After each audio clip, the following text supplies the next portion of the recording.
Қайырлы күн, Тарих мектебі каналының тыңдарманы. Бүгінгі сабағымызда мен сіздерге қаңлылардың діні, шаруашылығы, мәдениеті, музыкасы, өнері туралы баяндамақшымын.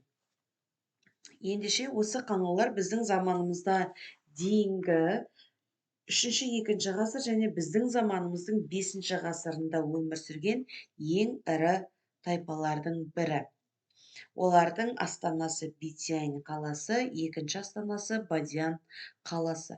Жалпы шығысында үйсіндермен, солтүстігінде ғұндармен көршілес болған мемлекет. Осы қаңлылардың территориясында Қытай, Рим, Кушанмен экономикалық, мәдени, саяси байланыс жасағандығы туралы айтылады. Ұлы жібек жолының Кавказ пен Қара теңізге баратын жолын бақылауда ұстады. Қаңлылар отырардан Балтық бойына әкелінген янтар моншақтарын тапқан еді. Сонымен қатар Сирияның көгілдір фаянсты моншақтары осы Жетісар, Отырар, Ташкент аймақтарынан табылған еді. Сырдария мен Арал аймағынан Қара теңіз, Иран, Сирия, Үндістан, Қытайдан әкелінген бұйымдар табылды. Сырдария аймағынан біздің заманымыздың 3-4 ғасырларына жататын 1300-дей теңге табылды. Ал отырар маңындағы Мардан қорымынан біздің заманымыздан бұрынғы 2 ғасырда пайдаланған Қытай теңгелері табылды. Яғни бұл дәлелдердің барлығы Ұлы жібек жолын қаңлылар бақылауда ұстап, сауда қатынастарын дамытқандығын көрсетеді. Енді қаңлылардың саяси тарихына келетін болсақ, біздің заманымыздан бұрынғы 101 жылы Қытай шабуылына қарсы Даваньмен күш біріктірген болса, біздің заманымыздан бұрынғы 46-36 жылдары қаңлылар ғұндар тәңірқұты Чжи-Чжимен күш біріктіріп, Қытайға қарсы соғысқан болатын. Қытай деректерінде сарматтар мен алаңдар қаңлыларға тәуелді болғандығы туралы айтылады. Өкінішке орай біздің заманымыздың 5 ғасырларында қаңлылар әлсіреп, жеке иеліктерге ыдырап кеткен. Ал 6 ғасырларда қаңлы тайпалары түрік қағанатының құрамына қосылды деп есептейді де, әлі күнге дейін қазақ жүздерінің ішінде, оның ішінде ұлы жүзде әлі күнге дейін қаңлылар сақталған. Енді 2006 жылы Күлтөбе қалашығында осы қазба жұмыстары нәтижесінде археологтар қаңлы жазуы бар қыш тақтайшаларды тапты. Бұл қаңлы мәдениетінің тағы бір үлкен деңгейін көрсетеді. Яғни қаңлыларда жазу болған. Сақтар менен үйсіндердің тарихын қараған кезде бұндай жазу туралы айтылмаған еді. Енді дініне келетін болсақ, күнге, айға, жұлдыздарға табынып, ата-баба аруақтарына сыйынып отырған. Табиғаттан тыс құдіретті күштерге табынып, оларға арнайы құрбандықтар шалды. Қаңлылар арасында ән мен күй, музыка, би өнері жақсы дамыды. Қытай жылнамасында былай дейді: қаңлыларда үлкен және кішкене барабандар, қос ішекті және 5 ішекті музыкалық аспаптар бар. Олар қымызқұмар, өлеңші, биші келеді. Қаңлы музыкасын орындаушы басына қара желек салып, үстіне жібектен иілген көйлек киеді де, биді 2 адам орындайды дейді. Олар жағасы кестелі, қызыл түсті, жеңі көк жұқа шапанын киеді де, билегенде шыр көбелек айналады деп мәлімет келтірген. Тіпті таң патшалығының ақыны Бәйжиде биші бикіші өлеңінде осы қаңлы биін тамаша сипаттаған. Яғни жазған ақынның аты Бәйжи, шығармасы биші бикеш. Бұл деректердің барлығы қаңлылардың мәдениетінің өте жоғарғы деңгейде дамығандығын көрсетеді. Енді олардың шаруашылығына келетін болса, қаңлыларда мәдениет өте жоғары дамығаны соншалық, олардың жайлаулары, қыстаулары, егіншілік, металл өңдеу деген шаруашылықтардың түр-түрі болды. Алдарыңызда көріп отырған құмыралар қаңлылардың қыш құмыра жасау өнерінің ерекше стильде болғандығын дәлелдеп көрсетіп отырады.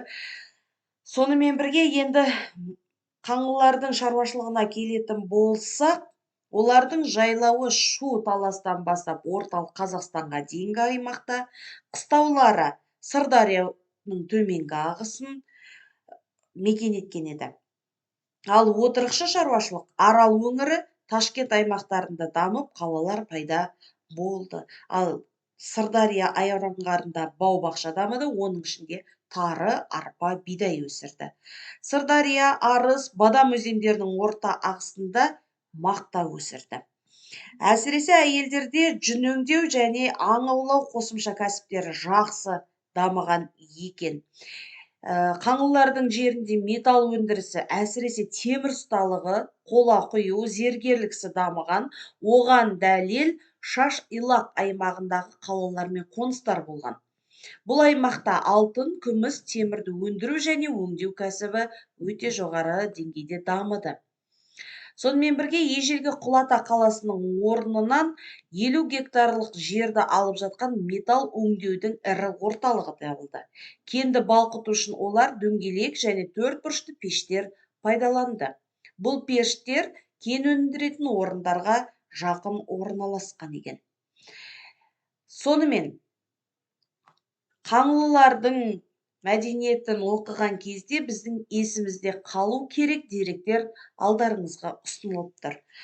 Егіншілікпен айналысқандығын дәлелдейтін бірінші арық ол Зах деп аталады. Зах каналы Шышық өзенінің оң жағалауында 20 шақырым келетін ұзындықта қазылған арық. Ханарық Шыршық өзенінің сол жағалауында қазылған арықтың атауы. Шаш Илақ металл өндірісінің орталығы, ал Құлата металл өңдеудің орталығы. Яғни бұл жерде біз өндірісі мен өңдеу дегенді шатастырып алмауымыз керек. Енді Көк Мардан, Мардан-Күйік, Пұшық Мардан, Витянь, Алтынасар деген қалалардың барлығы осы қаңлыларда қала орталықтары болғандығын, қалалардың бекініс қабырғаларымен қоршалып, олардың қақпасы шығысқа қаратылғандығын және бөлме ретінде үйлері салынып пешпен жылынғандығын барлығын осы қалалардан алуға болады. Негізі жалпы қаңлылардың мәдениеті үшке бөлінеді. Ол қауыншы мәдениеті, отырар Қаратау мәдениеті және Жетасар мәдениеті деп бөлінеді.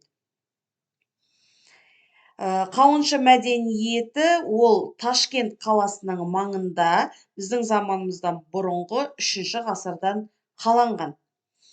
Ал отырар Қаратау мәдениеті ол Сырдария өзенінің орта ағысы мен Қаратаудың аралығында қалыптасқан. Ол жердегі орта ғасырлардағы қала құрылыстарының бастамасы жатады. Әсіресе ең ірі қалалары Пұшық Мардан қаласының жанындағы Қостөбе қоныстары. Ол жердегі ерекшелігі көшелері болған, тұйық және қысқа, және үйлері 2 бөлмеден тұрған. Бір бөлмелері балшықтан салынған пешпен жылынса, үй ортасында жер ошақ болған. Ал екінші бөлмесі қойма деп есептелген. Ал Жетасар мәдениеті ол Сырдария өзені мен Қуаңдария, Жаңадария аңғарларын алып жатады. Ол жерде әсіресе ең ірі қала Алтын Асар қаласы орналасқан. Алтын Асар қаласы 16 гектар аумақты алып жатыр. Үйлерінің қабырғасы шикі кірпіштен салынып, бөлмелерінің қабырғасына қызыл бояулы ойлар, гүлдер салынған екен.